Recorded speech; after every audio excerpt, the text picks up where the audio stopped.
Hey there. Today we're going to talk about building your pocket studio. This is lesson 1 in our 7-lesson course that we're working through here today. And the anatomy of your pocket studio is really based upon simplicity and ease of use. You have everything you need in order to paint on the go. And we're going to show you a live example of this as we get ready to paint.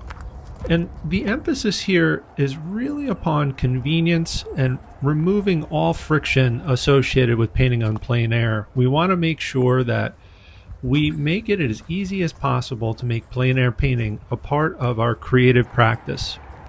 This helps us improve as a painter. It helps in so many other ways as well, even with things like physical and mental well-being, because we spend time in nature, in the sunlight, just noticing the beauty that's around us. And by making your plein air adventures easier to access because you have the convenience of your whole studio in your pocket, or pocketbook or book bag, as you'll see in a moment, it gives us a greater chance to paint outdoors with more consistency. So let's take a look at my setup. My current setup involves using this little tote bag that has multiple pockets that are enclosed by multiple zippers and a longer cord or strap, if you will, that allows me to throw it over my shoulder. And you can see I have everything I need, my brushes, my paints in self-contained compartments. I can pull them out and get started and set up within about 2 to 3 minutes typically. You'll also see my handheld pochade box or easel, which happens to be an Altoid container here. And I have my blue shop towels, which are really just heavy duty paper towels. So we'll go through all this in a little bit more detail in just a moment. But I wanted you to see how the Pocket Studio actually works in practice. We'll also mention that there are some additional resources that are helpful to include in your setup.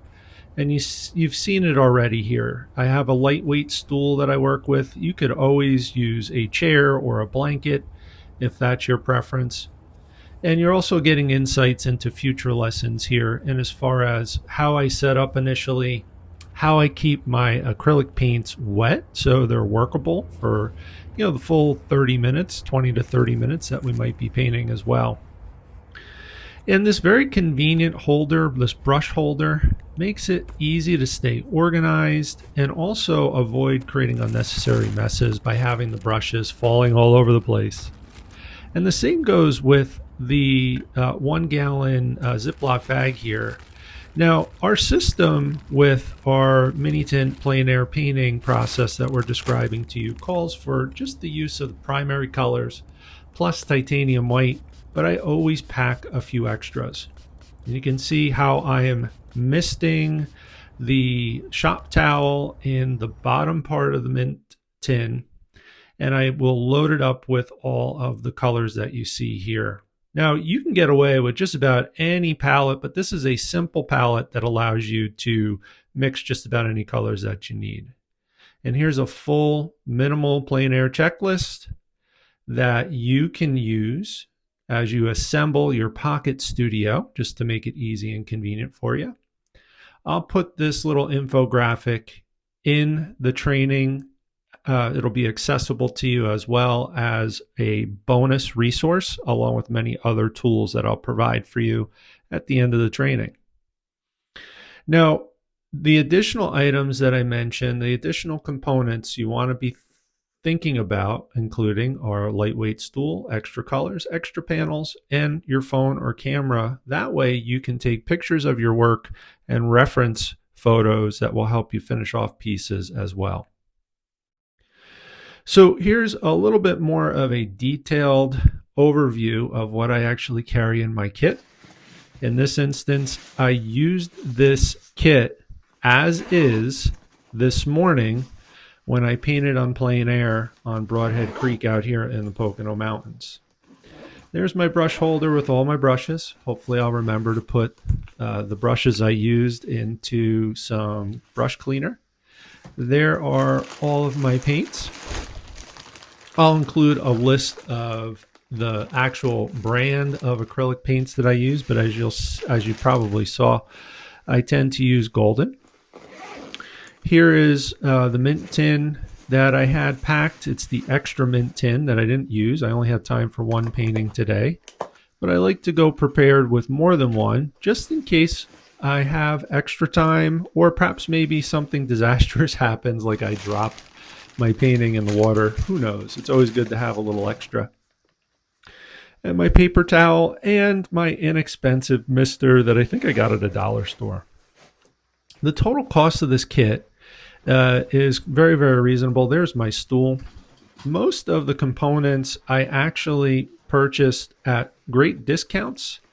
And my wife actually picked up that tote bag recently at a consignment shop. So the total cost of your kit shouldn't exceed $20 to $40, I would say, as long as you're a little creative with how you go about assembling the components. And there's the piece that I painted this morning. Here are some of the panels, the wood panels that I create. In the bonus section for the course, I will teach you how I made all of these. There'll be a full-length video, which will show you that entire process, but it's pretty simple. It's just measuring, cutting, sanding, painting with gesso, letting it dry, sanding, and doing it all over again. And that's how I was able to actually create well over 20 panels within just a few hours worth of work. And now I have the next couple of weeks laid out here right on my table. These are the surfaces that I'll paint on when I paint in this format. Those larger panels that you saw, just so you're aware, those are 5x7 canvas panels that I will use sometimes when I feel like painting a little bit larger. And oftentimes I'll use those just for the sake of being able to produce more helpful video content, because quite often it's difficult to see these little panels that I'm creating here in this section of the video. Well, stay tuned for the rest of our training. Next up, we have lesson 2, the 2-step 2-minute setup process. Hope you enjoy.